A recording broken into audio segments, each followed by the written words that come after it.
And we're live. Hey, Hey, Yo, hey, guys. welcome back. hey, how you doing?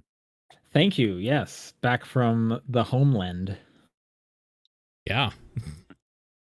A good time. Unfortunately, yeah, I was in BC for the week. Fortunately, it like rained the whole time. And Sounds about right, honestly. Yeah. and then when I came back here, and I was saying while I was up here, I was like, honestly, the rain's okay. I could not even tell you the last time I felt rain. Yeah. Um, since it never rains down here, it only burns. Yeah. And then when I come down here, it's been nonstop rain since I got back. Well, you brought it with you, obviously. Yeah, I Awesome. did. Yeah. And I was Our visiting my friends will mom thank you. the whole the whole week before I was up there. She was like, "It's nice and sunny. It's a bummer that it's going to start raining when you show up." The minute I leave, nice and sunny back up there again. Yeah. That it'd be like that sometimes. Yep. I also found out. Did you guys know rain jackets can just like start falling apart just because they're old? Oh, I guess so. guess. I never thought about it. So my rain jacket, I haven't used it for a couple of years. It's just been hanging up. I pack it, I bring it with me on the trip. It starts raining, so I take it out of my suitcase. It's like the inside's just flaking apart. Great. Like whatever the like rain coating on the inside of the jacket is, can I guess just start to dissolve and flake apart or something. I have had that happen, actually. Sure. Yeah. When I was a kid. Yeah, I was like, what is even I haven't even been using this thing. It's been on a hanger. So I had to buy a new rain jacket when I was up there, but it is what it is. That was weird. That was a surprise to me. Yeah. Anyways, yeah, we were in the Gulf Islands there, Salt Spring Island. We were in Victoria, and then we did a little bit of Vancouver. And it was a good time showing my girlfriend who hadn't been to some of those before. Cool. But what about you guys? How was your last 2 weeks? Hmm. Meh. Yeah, nothing important really happened, so. Yeah, Sounds Reese eventful. is not feeling well, so won't be surprised if I also get sick as well. Bummer. That sucks. Yep. It does suck. Where are you contracting these illnesses from? You're not going out. We went out to go to a store 2 or 3 days ago. And then like the next day, Reese is like, I don't feel well. Oh man. But you're masked up, right? Like I would Yeah. assume it's hard to get sick these days. It's been a while since I've gotten sick. I've actually been pretty enjoying that part, but I will say BC, they have a vaccine passport. That's the best thing ever. I love it. Everywhere we went into, every restaurant, theater, everything checked our vaccination status. That was fantastic because we don't have that down here. We just have like sometimes they'll check. Restaurants like never check. But, like the movie theater down here will and my gym will. But, Right. like everywhere in BC checked. And that's just some great peace of mind right there. Sure. Nice. I know the theaters that up here part. check. I kind of don't do anything. I haven't done anything else outside, really. So, I don't usually go to restaurants.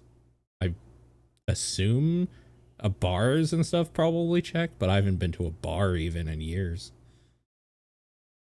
All right. Sure. Yeah, no, we went to a movie theater up there. Saw the new James Bond. Thought it was pretty good. Cool. Nice. I've heard How would good you rank things. it? In terms of like the Craig ones, the only Bonds Yeah. I've seen. I mean, Skyfall still holds like my favorite spot. I just really like that one. I might make this like number 2. I had a lot of fun Oh with it. wow. That's Okay. still It's pretty strong. it's pretty enjoyable. I feel like you kind of get the most like acting we've seen out of Craig in these movies. For good reason. There's a lot of like that I'm not going to spoil it, but there's a lot of like tragedy happening throughout the film to like have him work off of. So there's a lot of ups and downs there. Also Rami Malek is just fantastic in everything he does. So It's quite a good. delight seeing him. Yeah. It's pretty fun. I liked it quite a bit. I think it's a pretty great like send off as his final James Bond movie. So that was fun to see. I would recommend it. It's long. It's almost 3 hours. Oh man. And I mean, the last ones they weren't as long, but they were all over 2 hours each. And then this one's like close to 3, so those are I mean, long movies. most James Bond movies are long for what I remember. They're not. Yeah. They're not usually short films. I think just Yeah. our sense of how long a movie is busted because of like Marvel movies and such. Probably. Yeah, people want to get their like money's worth. But yeah. Well, if everyone's ready to talk about video games, we could talk about video games, I guess. Oh, okay. This is the top-down perspective for October 21st, after all. I'm Sean Booker. I'm Paul Fleck. I'm John Wheeler.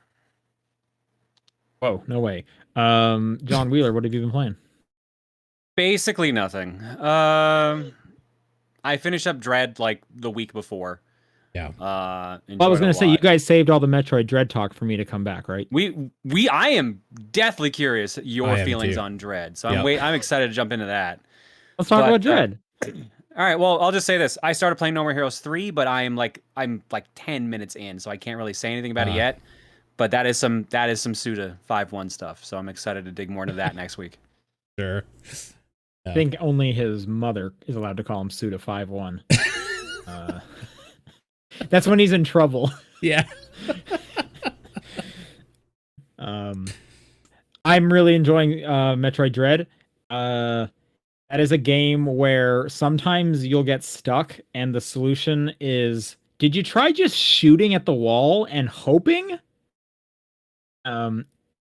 And I don't like those times. Isn't that kind of every Metroid game though? That is every Metroid to a point. To a point. Yeah, I don't like that. Like, I'm totally Okay. fine with, hey, this is a red door. You need the thing that opens red doors. Yeah. I don't like. Why don't you try every dead end you came across and just shoot and hope? And if you didn't find it, it's because you didn't hope hard enough. I only got so much hope. You do need a lot of hope. That's true. Yeah.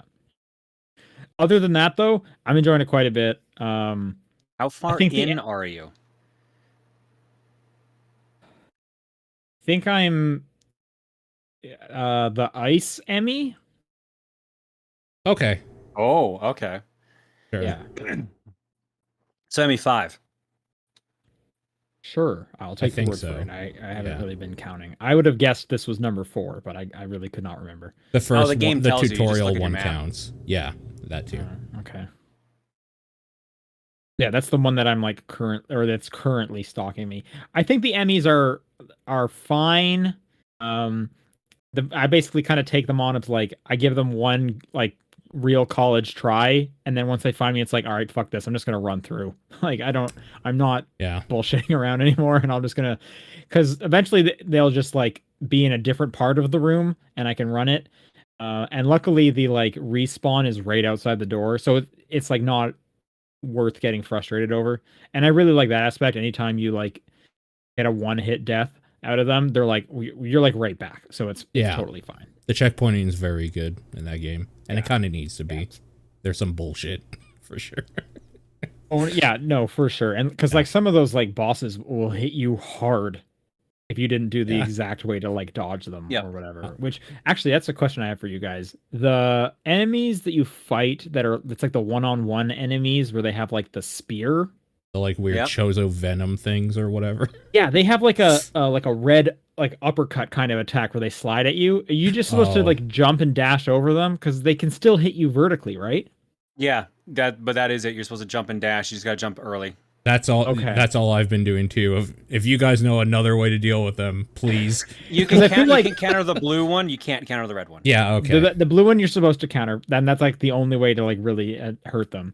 But the red one, I felt like half the time I was getting hit in a way of like, am I not supposed to jump over? Like, are they attacking vertically?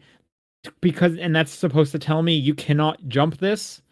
Like, what am I missing here? But I guess it's just a really focused on the timing. Nope. Yeah. You'll get used to fighting them. Like there's an easier way. That timing's kind of difficult too. Yeah, to get up and over it. But yeah, no, I'm totally positive on the game. I think it looks good. I think the load times are some of the longest load times I've had to deal with in quite a while, which is a bummer. Sure. Yeah. But, I guess it's the Switch, I guess. I've been playing it all handheld. I don't know if the load times are better docked. I played Oh. primarily in docked, and I don't remember the load times being that bad. First time is just a when- little and It's sometimes in just when you between have it can be, to like fast travel or like change Oh, locations. oh yeah, no, those Mm. that'll take a little bit. Those ones are like just a few seconds longer than like this is weird. Like it's 2021, guys. Come on. Um, you sure there's not a Switch Pro? Because like I would like to play a better version of this game. I guess you can if you're on the PC. Yeah, you can rip the ROM to PC and play it that way. The load times are still not great, but it looks better.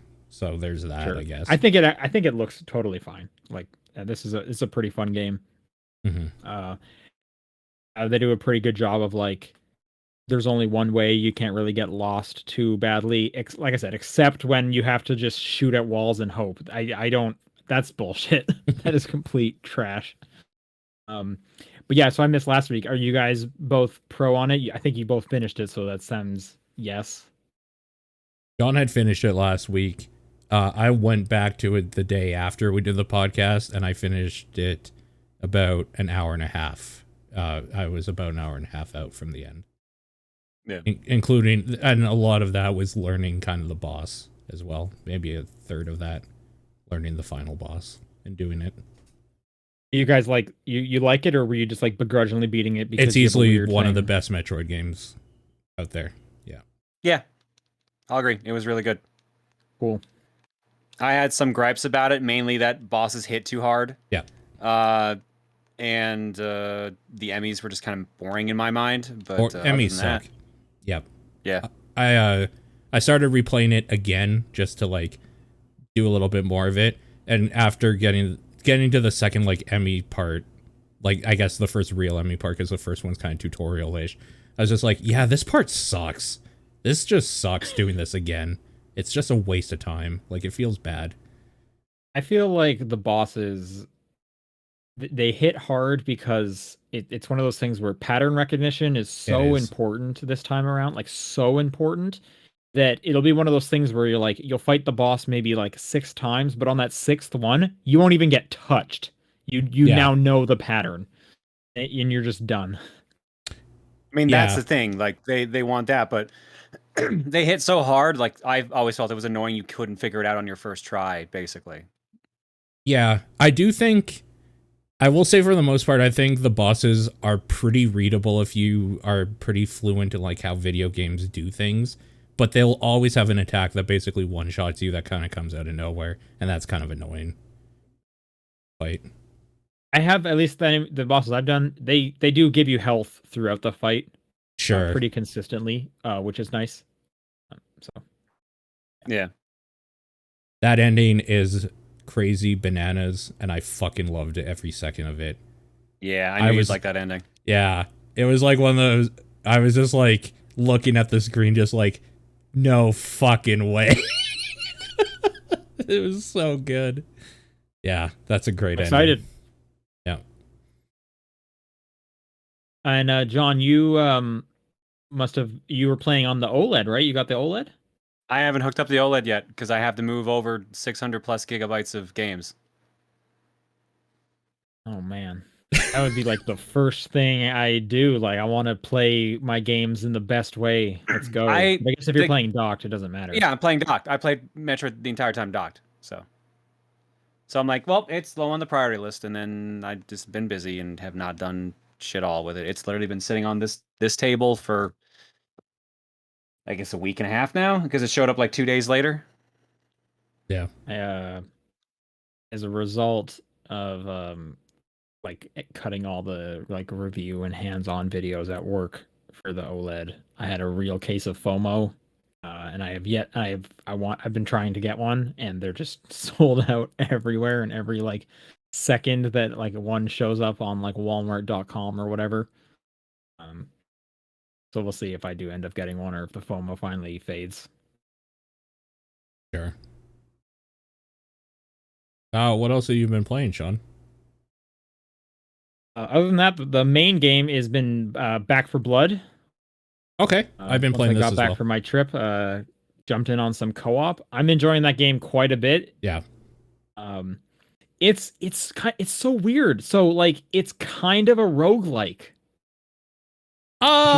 Super interesting. Kind of. It has like a perk system that changes, yeah. But it's also based on runs. They even call them like start a new run, continue the run, and you like progress on. Like that's the part I hate because you lose all of your perks and weaponry between acts, and I don't like that. That sucks.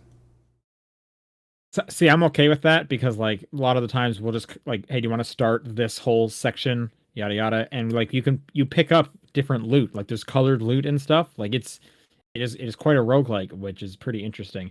The one thing I actually do not like about the loot is, let's say I want to pick up a gun off the ground that has some better stats. I can't put my attachments that I spent money on onto the new gun. Yeah. Which is a bit of a bummer. The attachment system in general, I think, is kind of bad. I don't like. What makes you say that? Because you can't detach things, and you have to just kind of like, if you want to detach something, you have to replace it with something, and then it just kind of drops it on the ground, and like a rando or buddy can take it. I don't mind if a buddy takes it. Playing with randos seems like, oh, I accidentally did this thing. Oh, now my ACOG is gone because this asshole just like grabbed it off the ground. Sure. I mean, yeah, that's just the nature of like playing with randos. Like I was reminded why I don't like voice chat. Yeah. And this game, it does the thing, at least on Xbox, where even if you're in a party, it will have their audio come into your headset and your audio into the game. Like it says, oh, you're in a party, you just want to chat with your party. I don't care. Yeah. What are you doing, son? Yeah. So we had to go into the settings and like mute ourselves, but like it was like my first game, a few levels into my first game, and we had, like I have a rando show up, and he gets downed and then literally starts to scream for help. Not just call out like, hey, I'm down, help. Yeah. Like calling for help as in like someone, whoever he like lives beside was probably like, is my neighbor okay? Like what is going on? Just because we didn't immediately rush over to get him. Because, we were busy fighting zombies. Yeah. Or sorry, ridden, as I should say. Yeah. That's. I think the game looks good. Like it plays good. It is just Left 4 Dead. I actually do like the card system quite a bit. I'm even selecting like harder challenges just to be like, I would like to see what would happen if you guys threw a boss character in the middle of this stage. So I think that stuff is pretty interesting too. I like getting like a huge collection of cards between our team, and we're sharing perks and stuff like that. I think that's all really exciting and fun and whatnot. I could see myself actually going through like all three of the difficulties on all of the missions, possibly. Sure. What I don't like though, and here's another weird thing. So the example I'm running into is, I'm playing on a Series X. I have crossplay on. Yeah. However, even if I turn crossplay off, it's still going to pair me with the same console family. So Xbox One players will come in. So people on the past gen consoles take way longer to load into a game. Oh, so that means every time a new level starts and you have 3 minutes of countdown, right? Oh, about 2 minutes of that, we're not able to start buying stuff because it will not let you buy things out of the crate until everyone's loaded in. So we just have to stand there and wait for the people on the Xbox One to load into the game. And that's the craziest thing I can think of. Yeah, that seems bad.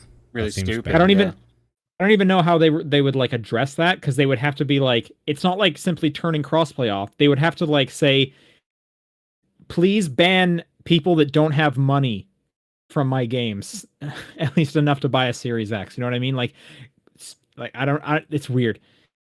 It's such a weird thing, and it's annoying. Like, or at least let me buy stuff and do something while I'm waiting for this person to load into the game. I don't even know. Sure. Yeah. But anyways, we should play. It's got crossplay. We should definitely get some runs going. Who's your character of choice? Kaylee right now. She the one with the purple hair? Yes. Oh, that's my character. She's so cool looking. Sure. She carries an extra, not support item, but like the like lock picking set essentially. Like what I can't remember what it's You called. start with the toolkit, yeah. Yeah, no, but she carries an extra one just like out of the gate. I also like that her starting sidearm is a submachine gun. Yeah, the Tech 9. Yeah, I like that her primary is the AK. I like the AK quite a bit. Yes, I have stuck primarily to assault rifles. Although I do like the auto shotgun. I picked The up one of those AA-12. at one point. Those are pretty good. That was pretty enjoyable. The special enemies, they're pretty easy to kill, but I think that's good because you encounter them a lot. Yeah, they're quite frequent for sure, and they can pile up on you quickly if you don't take care of them. You can, and there's a bunch of them this time because in Left 4 Dead there was only 4, right? Like 4 different unique ones. I think. And Left 4 Dead 1, 2 had those 4 plus I think 4 more. Oh, was there? Okay, I don't remember all of them. I don't remember them either. All of them. There was like the boomer, the spitter, the smoker, the tongue one, the witch. Yeah, the tongue one, dasher, and dancer. Yeah, prancer. Yeah, yeah, and I think the Batman signal. Yeah, I don't know.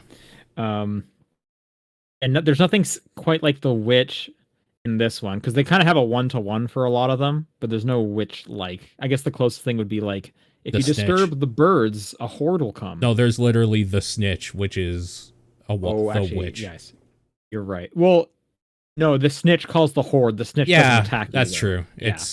It's actually kind of the opposite. It runs away from you, and it's just an annoying little shit. Yeah, it's like an alarm that goes off. It's you don't really have anything. They kind of mixed like a charger and a boomer.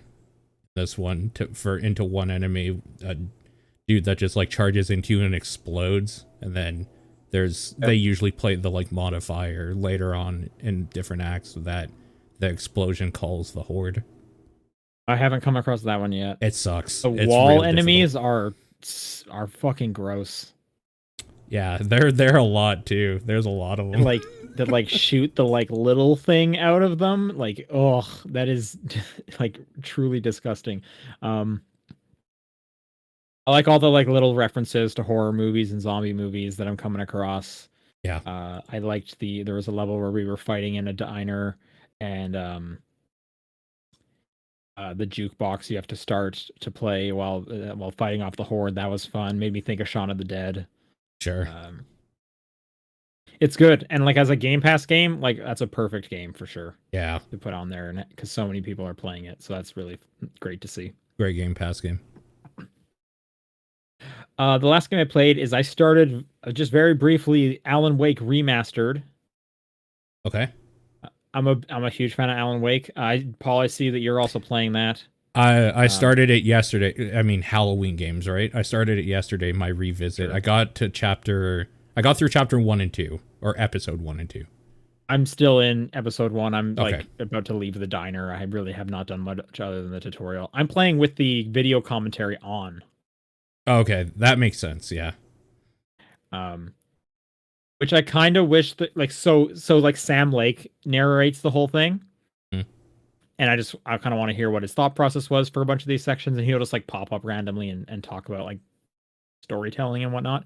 Yeah. And I'm fine that I'm missing dialogue, but I kind of wish there was a way I could pause the game, listen to Sam, or vice versa. Because sometimes I will be hearing Thomas Zane talking to me about weird, Stephen King references, and it's I liked all these things about Alan Wake, but now Sam Lake is talking to me about grinning like Max Payne and yada yada yada, and it's I want to hear that too, and it's you can't get both sometimes, which is a bit of a bummer.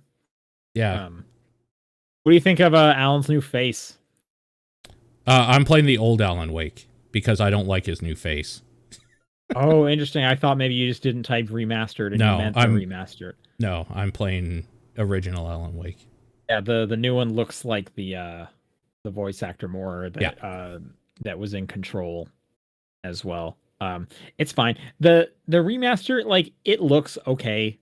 It's they straight up say this isn't a remake, it's a remaster. Yeah. So we just made it, we just up-resed it and yada yada. We didn't like change things. So it does kind of, it doesn't look amazing in any capacity. I But think it's just nice. the being back in thing that I'm town. running into is the cinematics in the original look horrid, while the rest of the game looks beautiful. Like the actual gameplay parts, they're on PC, they're up-res, they have like the god rays and all that shit already added in. So like I think that's probably somewhat comparable. I know that ray tracing, like true ray tracing and stuff, I believe is in the remaster. So that one will have a slight bit of an edge, but not too much. I think where the remaster would shine is those cutscenes look horrid in the original version, and I'm sure they probably look pretty okay in the remaster. Yeah, I'm not sure. I mean, I'm not playing the original one, so I couldn't tell you. I mean, in my head, they look great. Like, I mean, like that the scene from like the end of one of those acts where he like falls off of the cliff with the flare is one Yeah. of like my favorite cutscenes from video games, and I'll remember that for like ever, right? Like that Yeah. was just stuck in my head. So I remember Alan Wake quite fondly. So I guess I'll see it in the remaster. I don't think the remaster looks particularly great.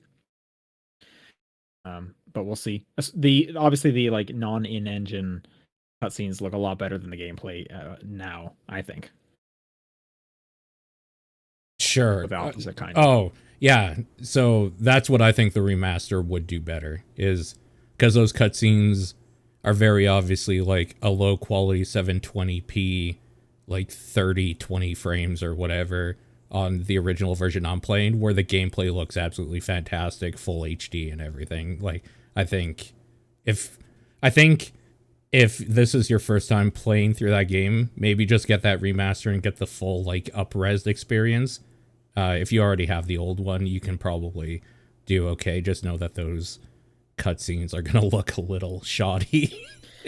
Yeah, and I mean, you get American Nightmare bundled in. Although, I mean, I'm sure you'll save money if you went the old route, but this is already a discounted price, so it's not going to break the bank. Yeah. Also, I would say if this is your first time playing it, don't play with the video commentary on. That seems like a bad idea. Obviously. I forgot how often in that game you're actually just stopping.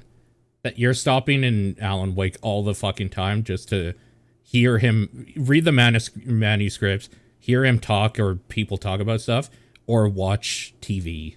Like, you are stopping all the fucking time. Is it Night Springs? Is that the Night TV Springs, show? yeah. Yeah, I love it. I love Yeah. it so much. Like, they're- it's so just like, They're kind of long, I mean, too.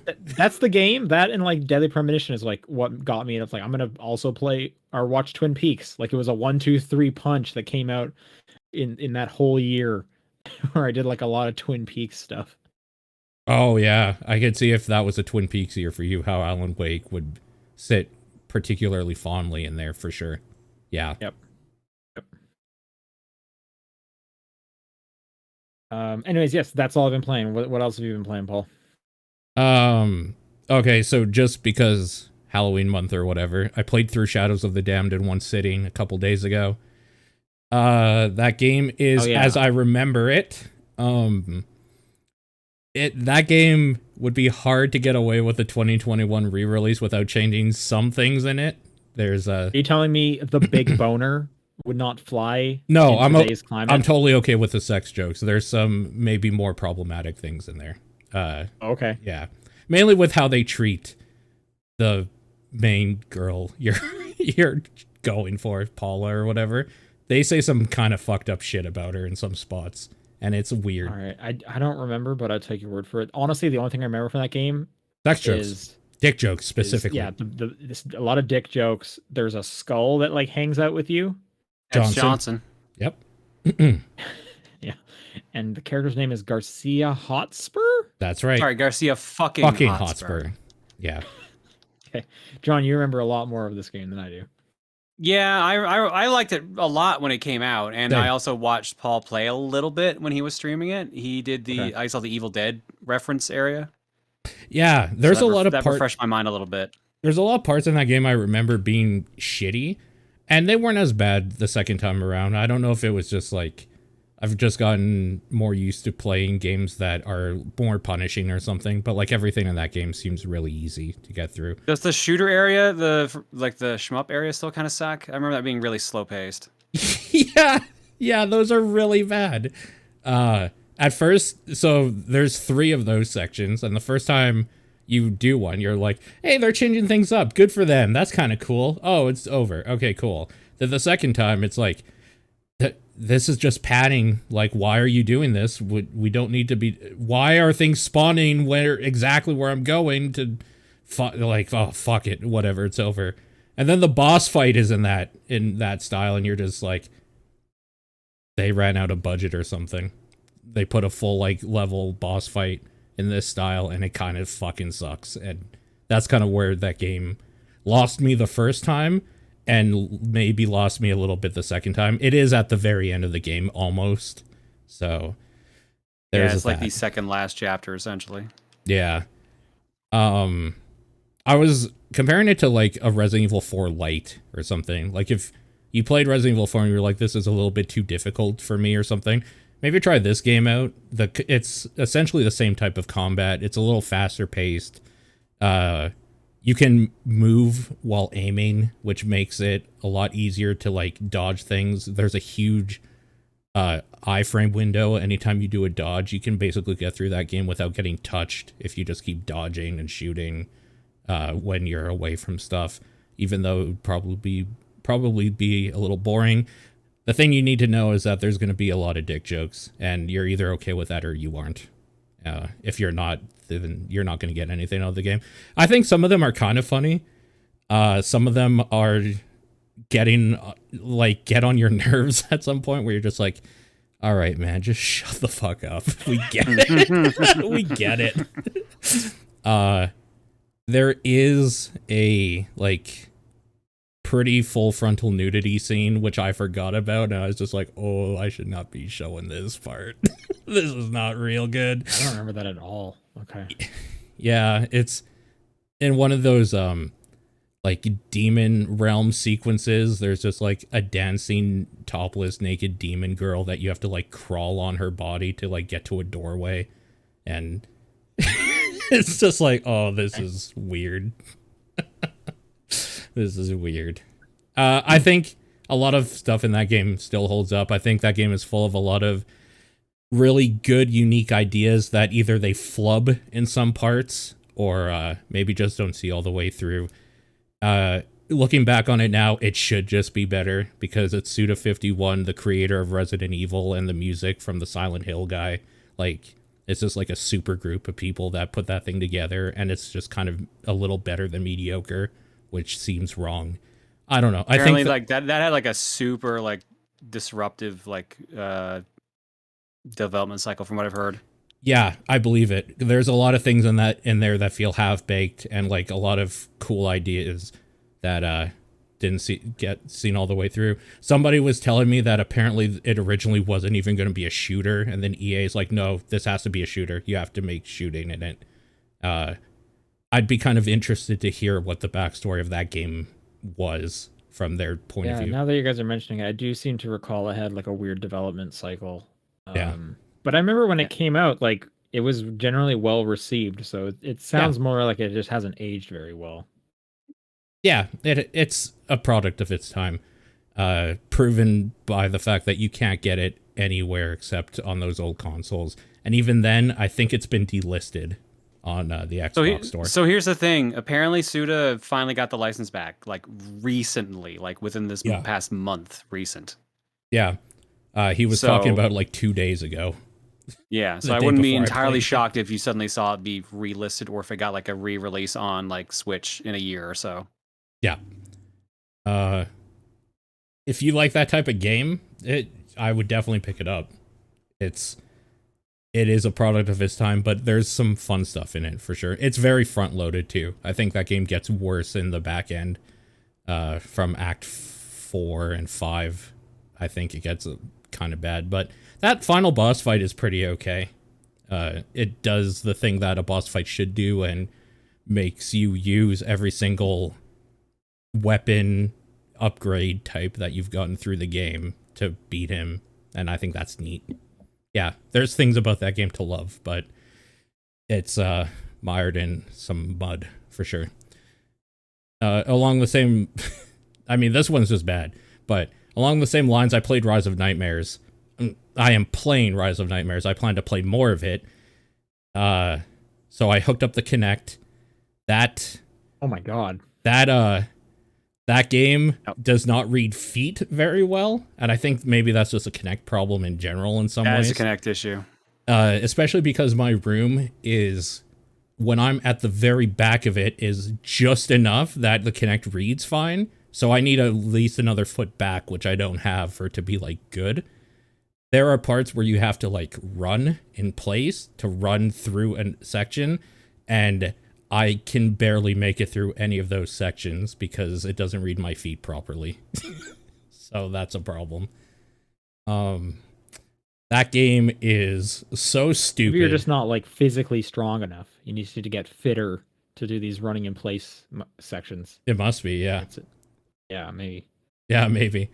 It did work a little bit better when I tilted it down more, the sensor, so it would like look at the floor more. Yeah, I don't know. You know, I never looked into one of these, but this has to be a thing. I bet they released like some random third parties were like, here's like a weird like lens attachment you can put on your Kinect so that you can go closer. Like it'll make like a wide angle, you know what I mean? That does exist. I have seen those. Yeah. Oh, maybe I'll pick one up and just toy with it a little bit. I bet that's extremely hard to find.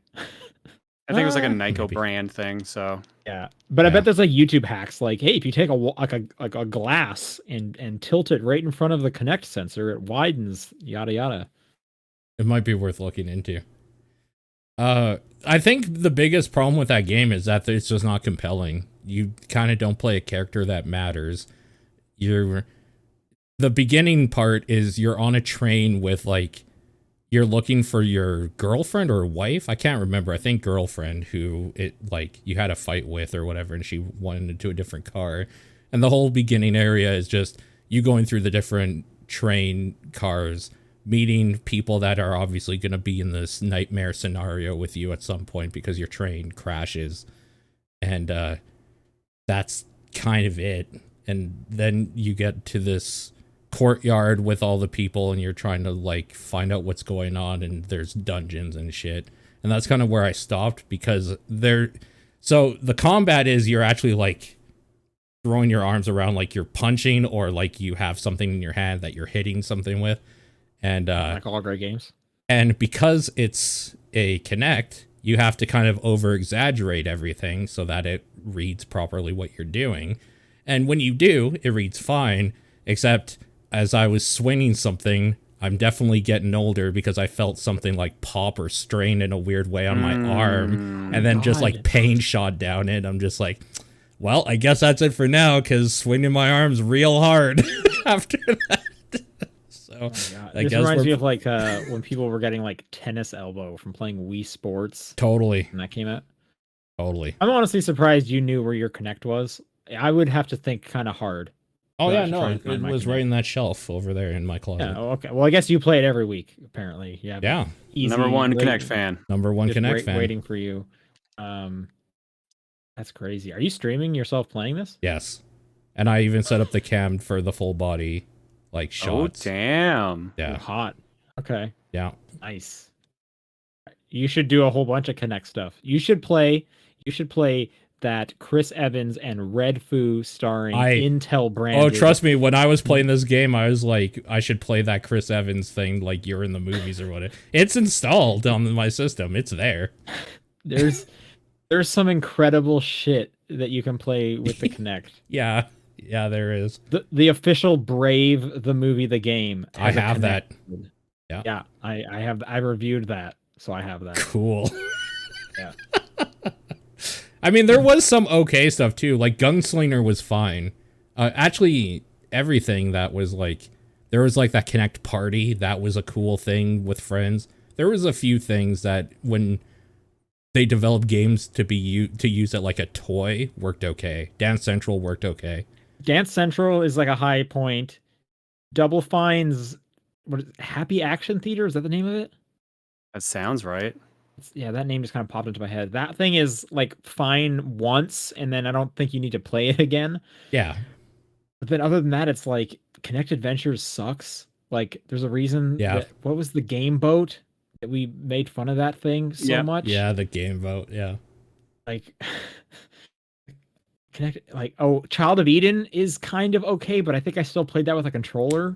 Child of Eden, yeah, Oh. you didn't need Kinect for, and I think it got ported to other systems after, anyways.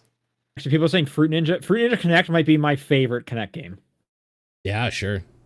Fruit Ninja is the good parts of Rise of Nightmares in one screen that you never have to go through the shit.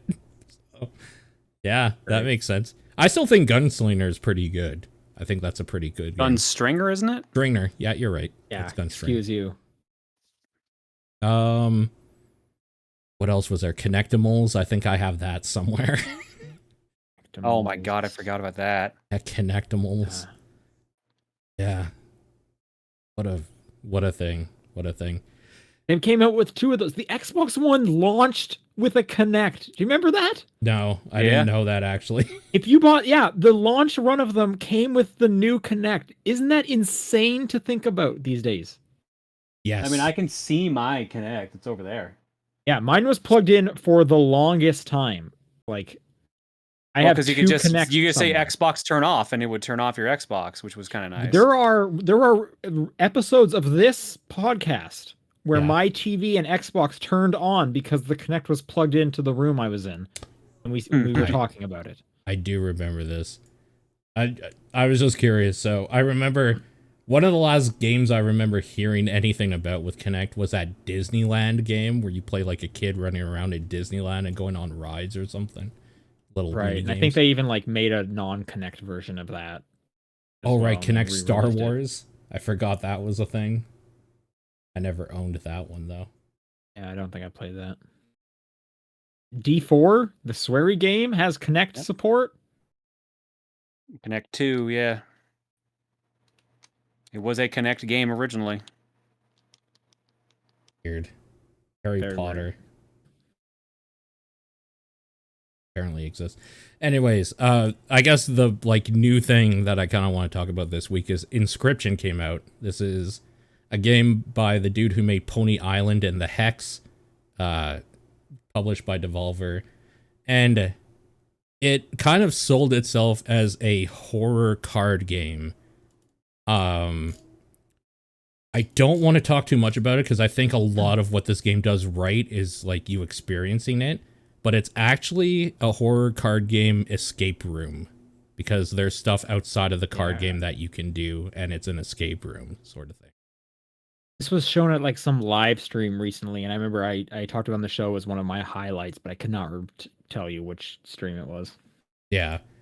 The card game itself plays pretty much how you would think if you've played a card game before, like Magic the Gathering specifically, where cards have a power and a health.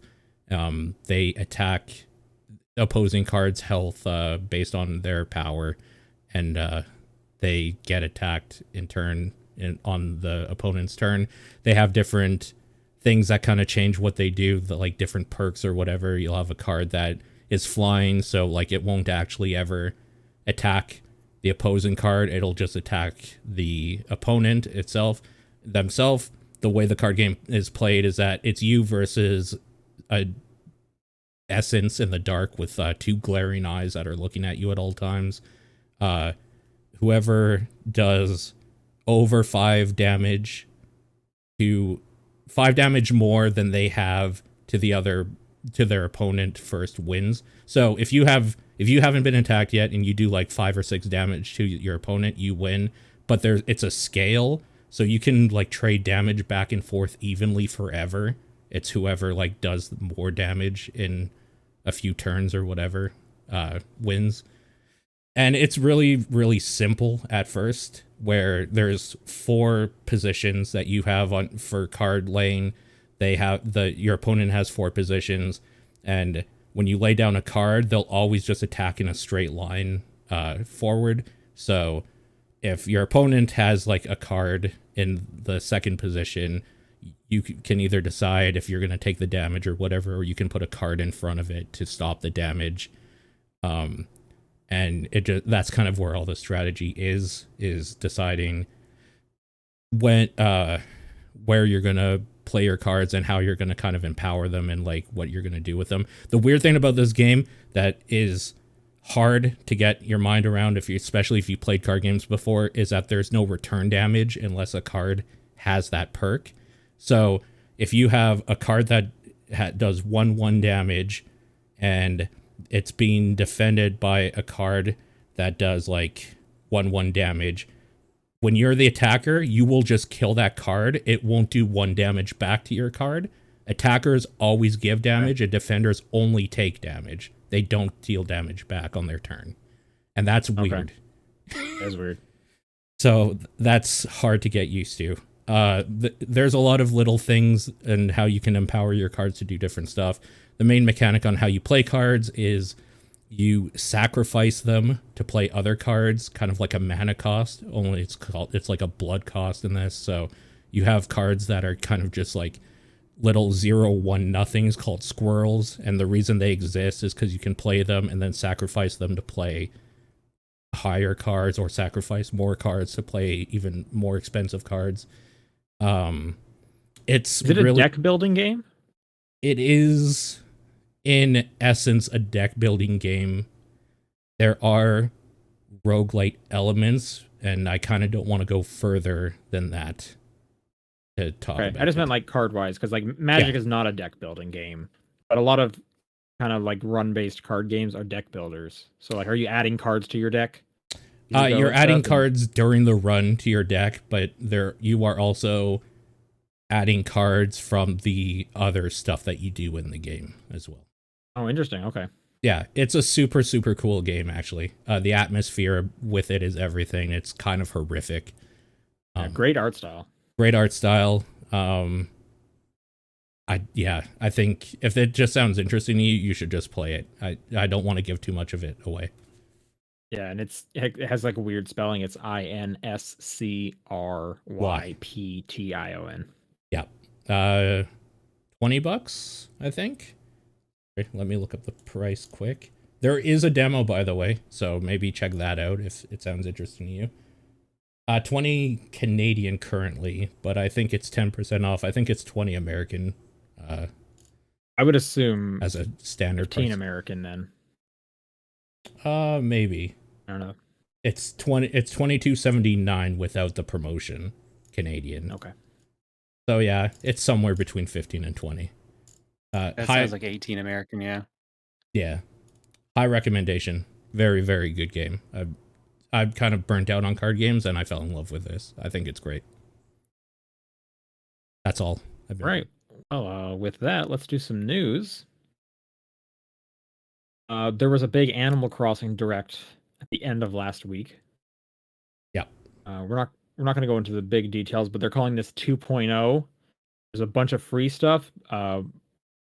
The big kind of add-on, I think the main talking point I was seeing on the internet was there is a whole expansion coming that's kind of based on the Happy Home Designer game on the 3DS. You can pay that for, I believe it's $25. Also going to be included in the new Switch Online subscription expansion pack, I should say. Which they announced the price of. So that's going to have N64 games, Sega Genesis games, and now this Animal Crossing expansion. $50 a year. What did you guys think of that price hike? I thought that was a little too high. There's got to be something else they're hiding from us. Otherwise, that's not a good deal. Too much for me. I think that's wishful thinking, John. I don't think Nintendo is hiding any I know. other perks I with know. this. That's what disappoints me about it, but I'm still going to hold out hope. I'm not. They haven't given me that badly yet. Down the line, but I bet for the remainder of the year, this is if the only thing they offer are those two systems and just the Animal Crossing DLC for free, that's a terrible deal. Terrible deal. If they add more DLC, then it's actually a really good deal. But like also Also, at this point, I Right. know so many people in family plans, or I'm like, if you get a family plan, it's still a steal of a deal because at that point you're paying now $10 a year, which is a ridiculous deal. Because yeah, the family plan also went up. It's now $80 a year, but you have 8 accounts you can put on there. Oh, so it's 80, so it wouldn't be 10. It would be. Or no, Okay. wait. So yeah. Sorry. Eight people. Yeah, you had it. Yeah. Never mind. It's weird though. Like, I remember when the announcement came up and we all guessed prices, and I think we said around 5 to 10 as an increase. A We $30 all. increase. Yeah. That's a lot. It's also, I can't think of another time where Nintendo has really put DLC as part of this. I guess they haven't really had an online subscription for very long to do this.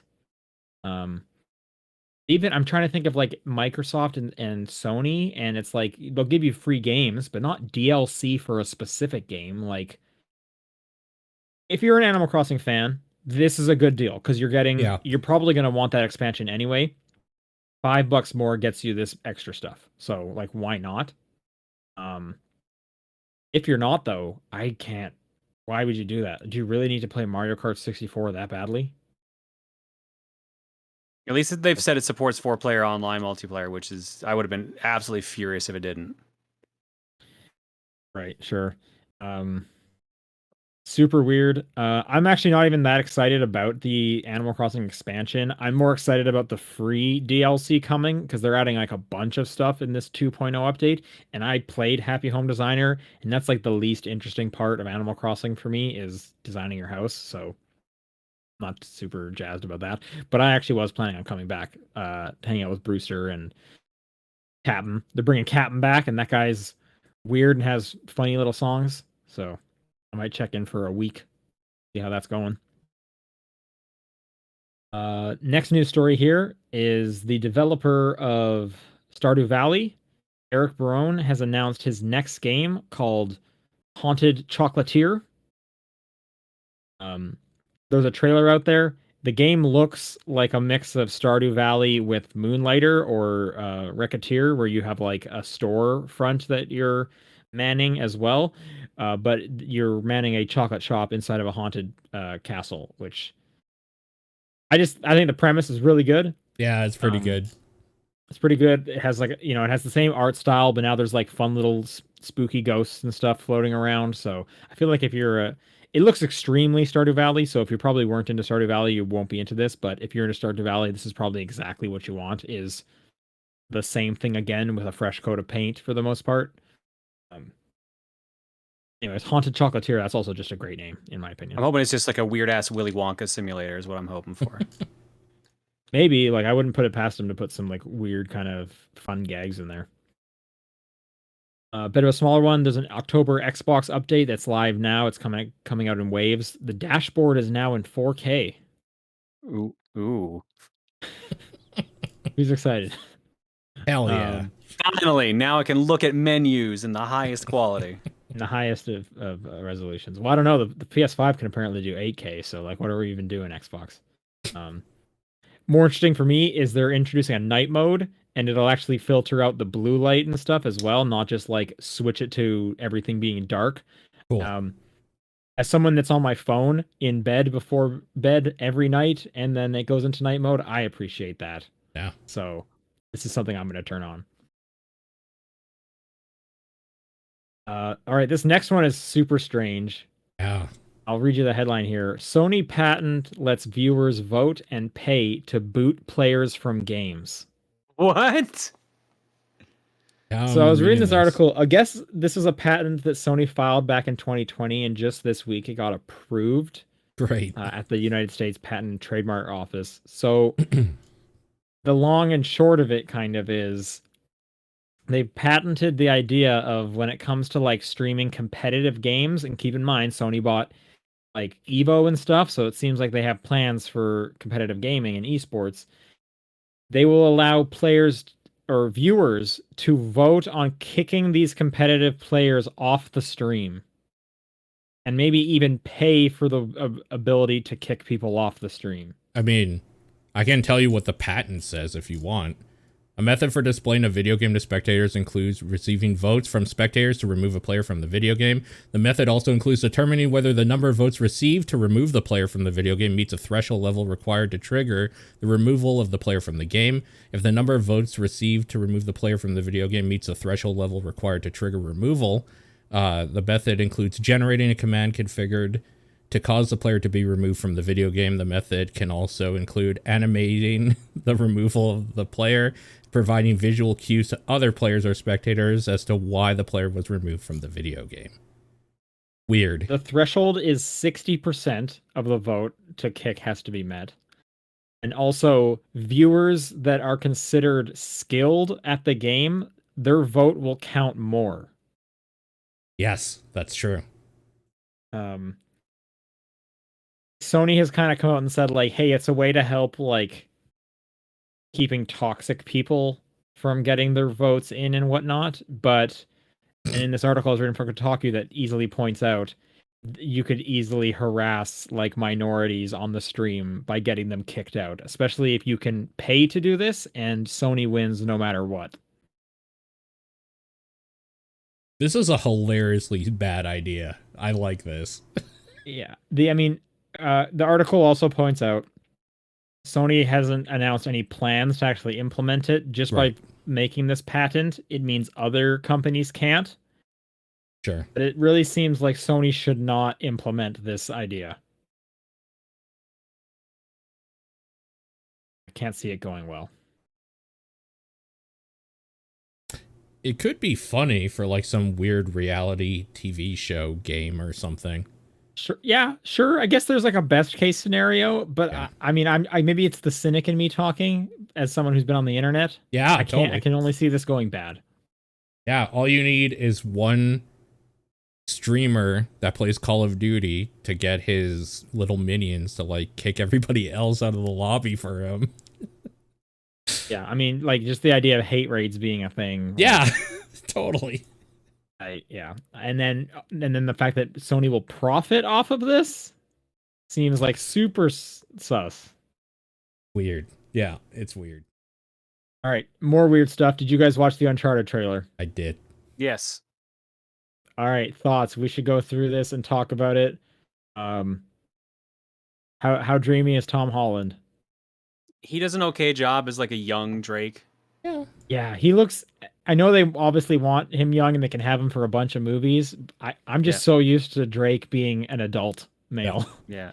So And it's even funny. playing We literally played Uncharted 3 last night on stream. Okay. And that trailer has a lot of beats from Uncharted 3. Like half that plot line from that trailer just seemed like they were doing Uncharted 3 basically. It's a lot of 3 and it's a lot of 4 as well. Oh, right, because they keep bringing up Sam a lot. Yeah. They bring up his brother. They even show like the ship that's the end section of 4. Yeah, it's a lot of 3 and 4. But you're right, like the big set piece in the trailer where on the plane and the cargo, that's from 3.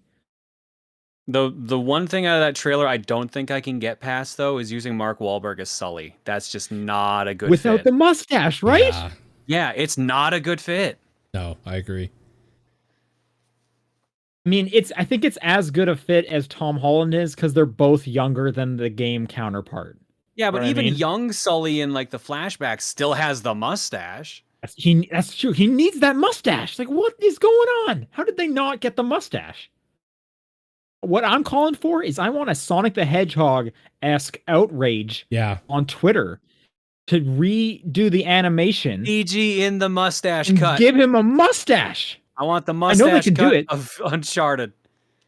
They took Henry Cavill's mustache off in Justice League, and that looked bad.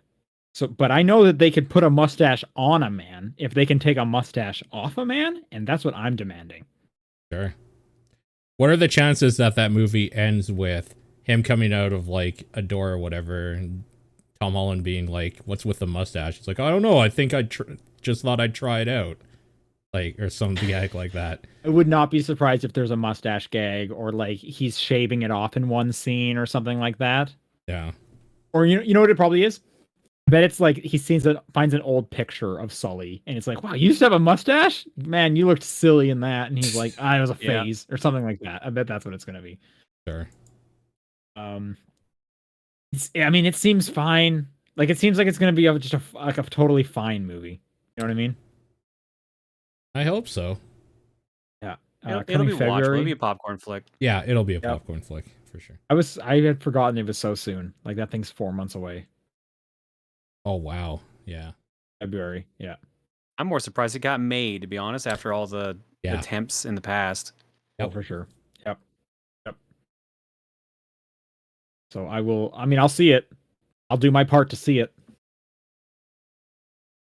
Paul, we should probably talk about it on a TDP. I feel like that's the I'm perfect Venn diagram right there. Sure that'll happen. CD Projekt Red has delayed the Cyberpunk 2077 next gen, or I guess current gen updates to Q1 of 2022, as well as the next gen version of The Witcher 3 to Q2. I didn't know they were doing a next gen or current gen version of Witcher 3, but maybe I just missed that. Yeah. So yeah, we're gonna have to wait a bit longer for those. God of War remake 2018 is coming to PC. Some might say the best game of 2018. Yeah. I can't wait to jump back into that one. I'm gonna rebuy that for sure. Just to get ready for Valhalla. Is that the new one? Yeah. When? Yeah. What's the new one? No, the new one's Ragnarok. The Ragnarok. Ragnarok. When is that one again? That's February? Isn't like February? There's a week in February where I think like everything comes out. I think that's part. Yeah, of isn't it. like the new there's Horizon no way- coming out then? The new Horizon is February. I don't think God of War is February. I think God of War didn't even have a date yet. I think it has 2022. Well, other than that, I mean.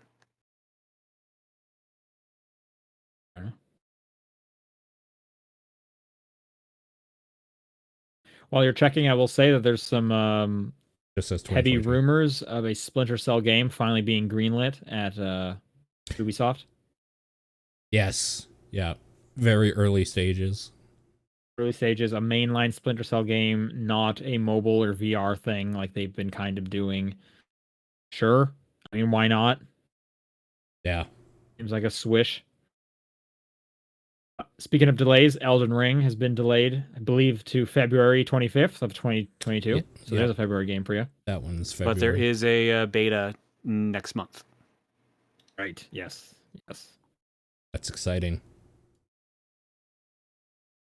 And this last little story is the PS5 is the first console to outsell the Nintendo Switch in nearly 3 years. Sure. So, way to go, PS5. I'm surprised to hear that happened on the same month that the OLED was released. I think it would have happened sooner if they had supply. Yeah. Oh, for sure. Yeah. All right, that's going to do it for questions. Nope, that's going to do it for news because now it's time for questions. If you would like to send a question in, it's topdownperspective@gmail.com, at TDP Podcast on Twitter, the Discord channel, or John's P.O. Box. This first one comes in from Kevin, who writes, Super Monkey Ball is a unique game to me because it's kind of its own genre. It's a weird arcade physics action platformer that can't be found elsewhere. Are there any other games you feel are in their own genre or offer very unique gameplay?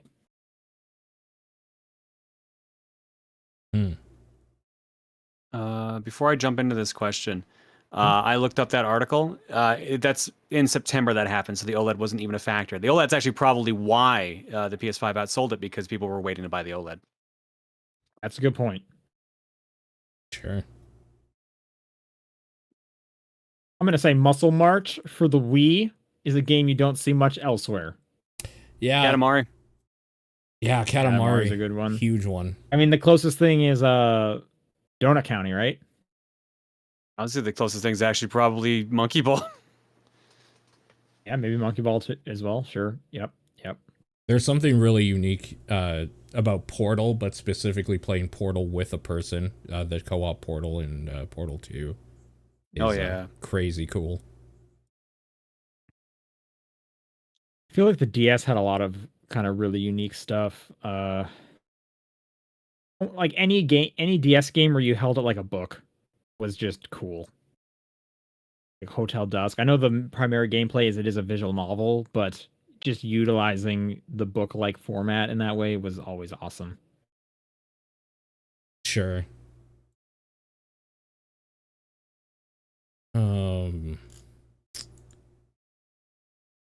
More things here. Henry Hatsworth is a pretty good mashup of genres that worked pretty well. Match 3 and platforming. Oh, I really like Crypt of the Necrodancer.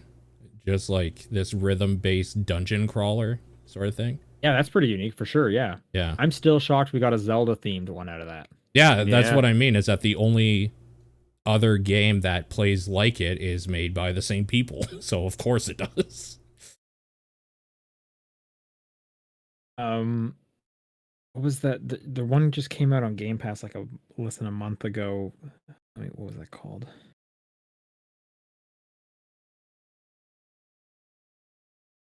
There's a game. Do you guys remember the Misadventures of PB Winterbottom?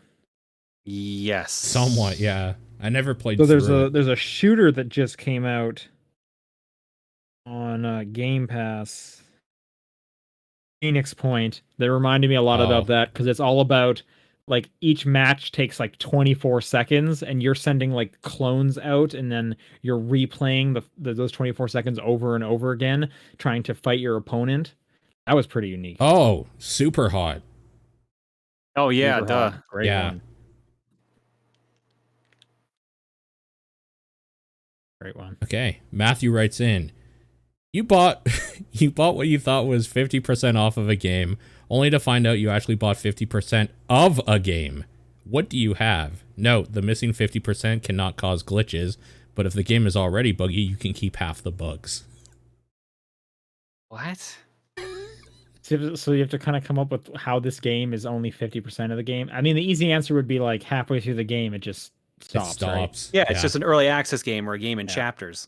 I feel like we can get more creative. What if like every second word of dialogue was removed? Okay. Oh god, I hate that already.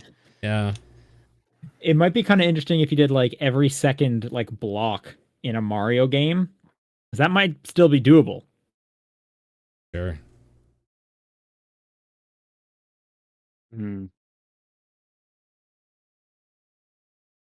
Like half the track in like a racing game.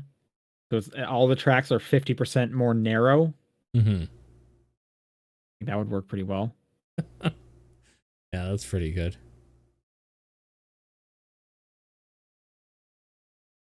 You only get half the car, so like everything goes really slow in the racing game. Sure. Okay. You can't turn very well, otherwise the car just falls over.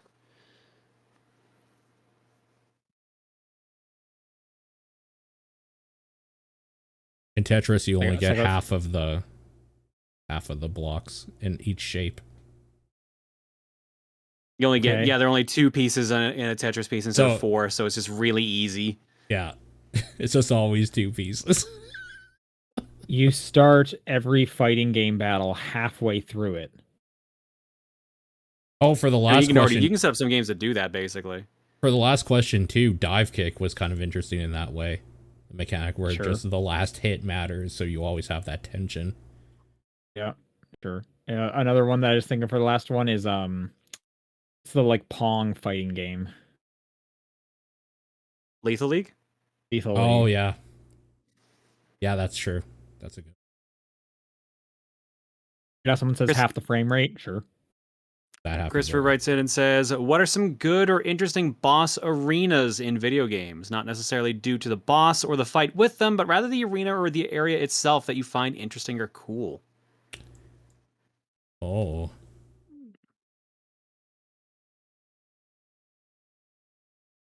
Metal Gear Rising Revengeance final boss arena is pretty cool because you're just on top of a giant robot the entire time. There's explosions everywhere. I guess the same logic, Metal Gear 1, Solid 1 and 4. I was going to say, a lot of the Metal Gear bosses, you're kind of on a big robot or a big tanker or something like that. Yeah. Just that duel, that fist fight to the death. Although Metal Gear Solid 3, like the boss fight at the end in like the white lilies or whatever the flowers are in that field. Good. That's a That's a really good one gray too. area. Yep.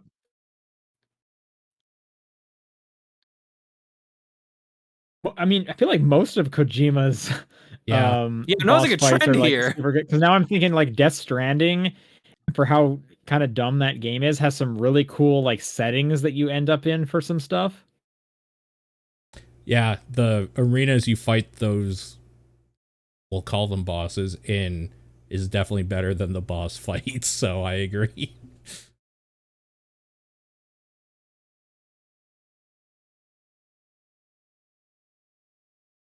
What was 7 Remake's final boss fight? Oh, it A was, mind trip. yeah. Yeah, wasn't there like something crazy kind of going on with like reality? Yeah, you're like going through like a warp, basically. Yeah, I remember that being pretty cool.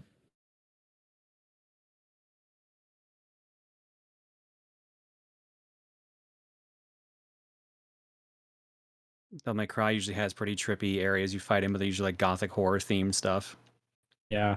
Yeah. I remember specifically DMC had some really cool imagery Yeah. for those boss fights. Like the remember the it's not a final boss, but remember the television studio level? That one was so cool. That game deserves better, man. It did get a definitive edition.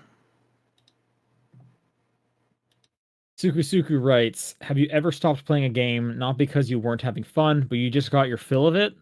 How do you prevent that feeling? I have so many games I like that I can't be bothered to finish." Yes. All the time. Yeah. Yeah.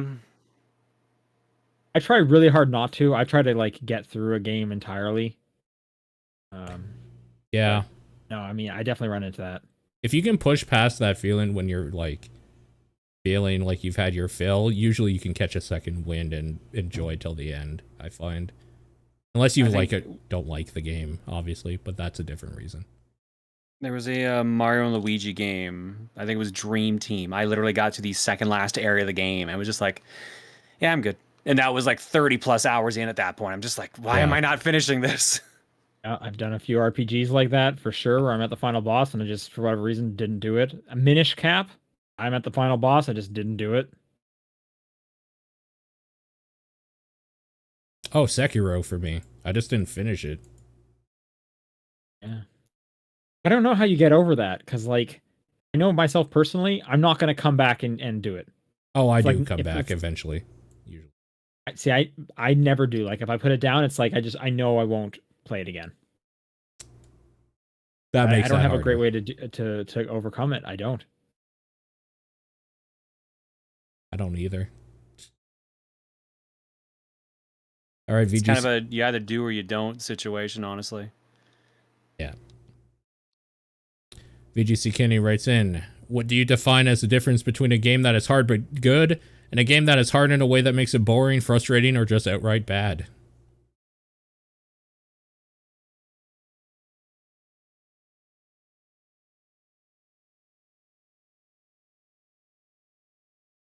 Still in the latter, if like it feels cheap in some way of why you lost, like whether like the enemies hit super hard and I'm not like getting better at the fights. Yeah.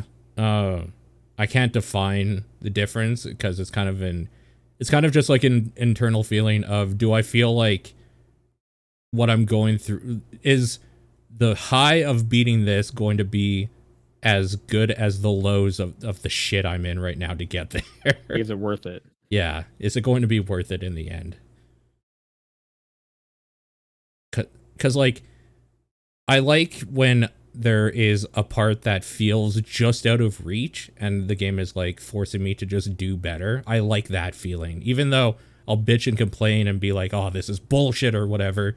Like, I keep playing because I'm driven to. There have been games where it's just like, this sucks, and then I turn it off. Like, it's just done. I can't really describe or define that feeling. And I think it's different for everybody. This is one where this is why I play a lot of like adventure games with a guide, because it's like the like pixel hunting aspect of it is no fun to me. Like tapping around and hoping, or did I talk to this person in the right order or whatever, and went back and forth across town and did the sequence. Is frustrating to my time, where it's like, Yeah. I want to experience this great story because these, adventure games typically have a really good story tied up throughout these little puzzles, and it's like, just let me get through them. Like, what are you doing? And I actually kind of appreciate the most recent Ace Attorney. I mean, I'm not using this feature, but it has the option to like play it as a story mode, and it'll just go through the puzzle. It basically just turns it into a visual novel, and you don't have to like figure out which evidence goes to what. You can just watch the story play out, which is kind of nice because that those stories are pretty crazy and really great. Yeah. Yeah. So I mean, everybody's kind of been talking. Dread's pretty difficult game. How do you feel that difficulty is? Because that's the type of difficulty I like, where sometimes it feels a little cheap, but like the game wants you to succeed. I mean, it usually starts you right outside the freaking boss encounters when you die, and like it feels super doable, and then it feels good when you beat it. Like that's, I think, it's something I would define as that game does kind of a bullshit difficulty in parts well, whereas like, I don't know, there's ways to make that bad, right? For sure. There's ways that they could have ruined that. I feel the thing with Dread is they could almost even make it harder, because those bosses become so easy once you figured out what the pattern you need to do is, like what the Sure. specific ask they're wanting from you. Sure. The minute you do that, like I was saying earlier, like you might die 6 times on this boss, but on that sixth one, you're probably not even going to get hit because you figured out the sequence they want.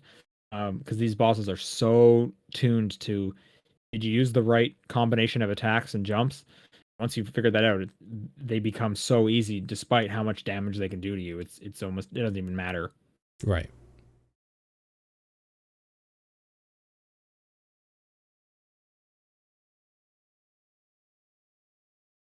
John, I think you are next with Riptide's question. Yeah, Riptide writes in and says, have you played a game or a series that you still enjoy but have had a bad experience with the community? Sonic. Undertale. Siege. That is the most Siege. toxic game community I have played with. It is insane. That's a shitty community, for sure. Yeah. Just like the amount of team killing going on because you picked a character they don't like. Are you nuts? You would rather lose this match immediately? That's Siege. Yep.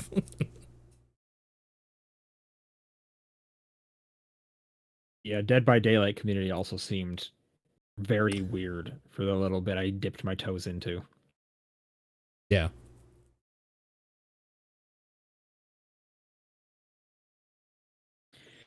Lineback writes, who would you consider to be the most evil villain you've encountered in a video game? Hitler. I mean, yes. Yeah. I feel, but like the number of times he's come back as like a Nazi zombie or like a mecha Hitler has kind of diluted him in some way. Pretty evil, though. Definitely evil. I am not a Hitler sympathizer. Okay, good.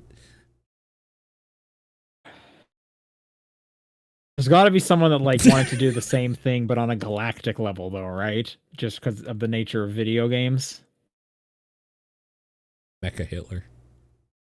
I feel Kafka from Final Fantasy VI also works because he actually succeeds. It's anytime the villain actually succeeds, I feel like they're a good threat. Okay. Gary Oak. Mm-hmm. There you go. The true villain. I don't have a great answer for this one. What was Ganon's deal? Did he just like want to cause death or something? What was his Depends on the motivation? Ganon. Yeah, I guess. I mean, Yeah. he wants power, that's for sure, with the Triforce chunk he has in his hand, right? Yeah. Does that make him evil inherently? I think the ways he's going about it, because isn't he like killing everything to obtain the power? Yeah, he's killing a lot of people in the process. He's pretty evil. I mean, if you think back to Ocarina of Time, he comes out of that castle and he side eyes you pretty aggressively during that like thunderstorm. Oh. That's pretty evil. What was up with that? I was just a kid. Yeah. Dead in Sky writes in, this month for me has been a bit rough for games that have arbitrary platform-based limitations. With Castlevania HD not having local co-op on the 360 when it does on the PS3, and the Epic Game Store version of What the Golf not receiving the last year's worth of free level packs that the Steam / iOS version did. What are other examples? What's that? I was not aware of that with What the Golf. I wasn't either. That's the version I have also. What Same are other here. What are the other examples of content exclusion between different versions that is not based on technical / licensing / superlative edition limitations? Well, Castlevania HD was literally because the PS3 version came out like a year or two later. Like it was a much later release. Yeah. I remember that. Team Fortress 2 on the Xbox doesn't have anywhere near the support that the PC one has.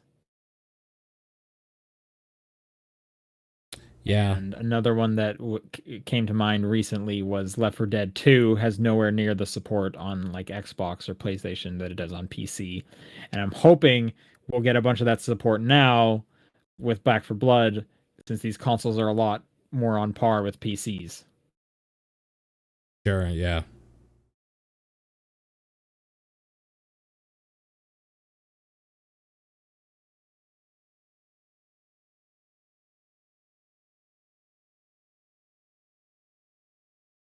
We've been playing through Rayman 2 on game clearing on Mondays, and apparently there's like 6 different versions of that, and most of them are missing content from each other.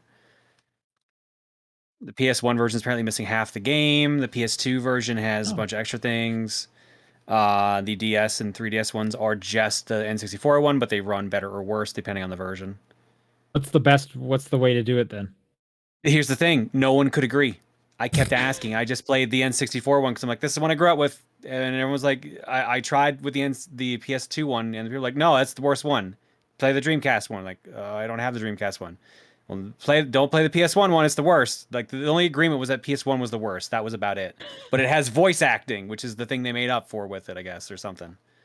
It's like this weird agree to disagree kind of situation. Interesting. I wonder if someone has like combined all the best features of them all on like a PC version anywhere. Apparently there was an official PC version on Steam, but it was only a pre-order bonus for Rayman Origins. Okay. So this is a mess. Much so. All right.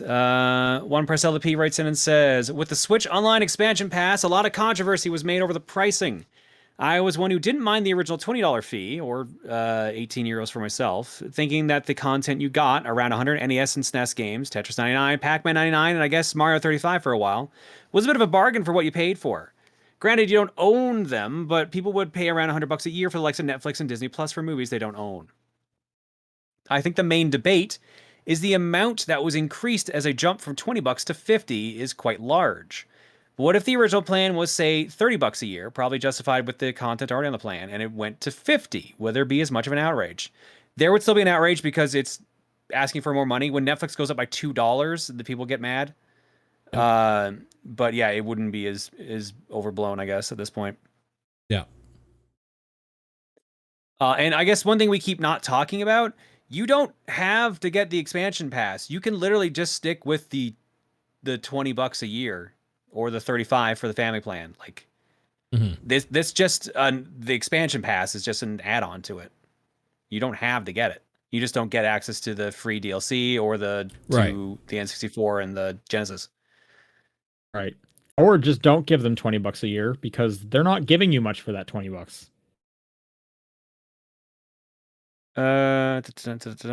Also, another question is that why are people thinking the UK have a better deal as they jump from 18 euro to 35? It's a smaller percentage increase, sure, but 18 euro is around 24 to 25 bucks. The original price was more on the original subscription. Well, 35 is around 48 to 49, so basically the same price. It seems like bigger number makes the deal worse for the US side. Still a bit weird how the UK ended up with that original price though of $18. It's Yeah, people. because It's definitely like Hmm. people see a smaller number, a smaller increase, and think it's a better deal. It's literally why stores sell things as $17.99 instead of $18 because your brain tricks you into thinking, oh, it's only $17, ignoring Yeah. the 99 cents. It's Yep. literally psychology.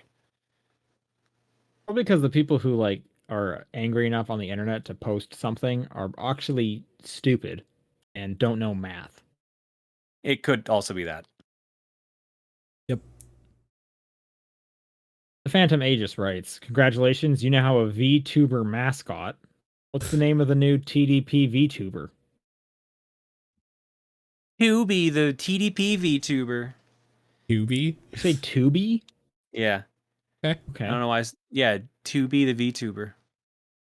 Maybe And 2D. TDP. Too deep. And it's also play on 2D. 2D Tubi. Yeah. Works for me. Works for me. I saw somebody joke in the Discord and say Nathan, and that made me laugh. Yeah. Sure. Works for me too. All right. And Hebrew Lantern writes in with a question of, if you woke up as a donut, would you eat yourself? No. No. I could eat No. myself right now, and I don't, so no. It's going to do for questions. If you'd like to send a question in, it's topdownperspective@gmail.com, at TDP Podcast on Discord. Nope. At TDP Podcast on Twitter, the Discord channel, or John's P.O. Box. Good catch. What's your game of the week? I guess the 10 minutes of No More Heroes 3 I played. I'll say Inscription. I'll give it to Metroid Dread. If you're a Patreon subscriber, go vote on the latest poll. It's our biggest poll yet, so we know what we will be playing in November. At some point next week, we will be recording a TDP Plus episode of Cookie Clicker. Somehow we'll talk about that game for a while, so get excited about that. And if you enjoy TVP, this Monday we will have a Halloween special episode coming out. We're going to be talking about 4 different Halloween specials that we watched. So stay tuned for that as well. Otherwise, we will see you next week for the regular show. Everybody. Bye.